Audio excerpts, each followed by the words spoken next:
Hi everyone, আজকে আমরা দুজন মিলে বেরিয়ে পড়েছি, যাচ্ছি একটু বারাসাতের দিকে। আজকে যেহেতু শনিবার, তাই জন্য ওরও ছুটি রয়েছে, আর তাই দুজন মিলে একটু বেরিয়ে পড়লাম। দুজনের ঘোরাও হবে আর বারাসাতে যে কাজগুলো আছে সেগুলোও মিটিয়ে ফেলতে পারবো। আর দেখো, আমরা চলে এসেছি। আমাদের আজকে কেনার প্ল্যান রয়েছে একটা ট্রেডমিল, আর এটা তো আমরা কিনলামই, তার সঙ্গে ওই সাইকেলটাও কিনলাম, কারণ হচ্ছে এটা আমরা অফারে পেয়েছি সেই জন্য। আর তারপরে এই জায়গাটা একটু ঘুরে দেখছিলাম, এখানে জিমের প্রচুর জিনিসপত্র রয়েছে। আর তারপরে এখানে চলে আসলাম, আমরা বিলিংটা করে নিয়ে এবার আমরা চলে আসলাম স্টার মলে। আর এখানে এসে আমি খেলাম একটা আইসক্রিম, আর আমার হাজব্যান্ড খেলো একটা কোল্ড কফি।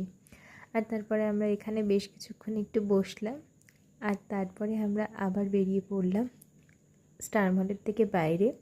আর এখানে দেখলাম সবলা মেলা হচ্ছে, তো এখান থেকে আমার বর তো আমাকে দুখানা শাড়ি কিনে দিল বার্থডে স্পেশাল। আর তারপরে এই জুয়েলারিগুলোর মধ্যে থেকেও একটা জুয়েলারি কিনে দিয়েছে, সেগুলো তোমাদের সঙ্গে পরে শেয়ার করব। আর আজকে তো বৃষ্টি হচ্ছিল, তাই দুজন মিলে রেনকোট পরে এরকম ভেসে ভেসে বাড়ি আসলাম। ব্যাপারটা কিন্তু বেশ ভালো লাগছিল। আজকের মতন টাটা, ভালো থেকো সবাই, বাই।